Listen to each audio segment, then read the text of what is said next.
ఏందయ్యా చిన్నపిల్లాన్ని పంపిస్తుండవు? ఇదంతా చాలా తప్పు కదా పండు స్వామి. సత్యనా, అవమానపడింది వాడే కదా, నువ్వు ఊరుకో.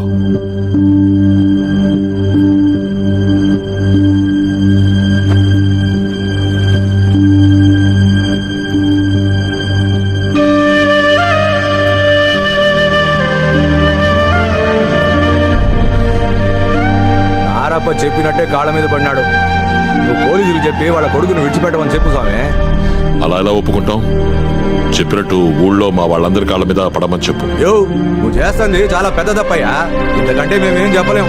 నేను చేసే దాంట్లో మనం కూడా బాగా అవ్వాల్సి వస్తుంది కదయ్యా.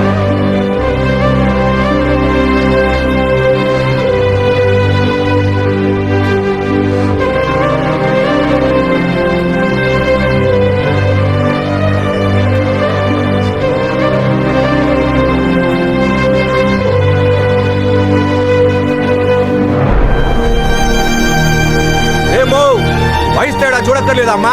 ఇంట్లో వేరే పెద్దోళ్ళే లేరా?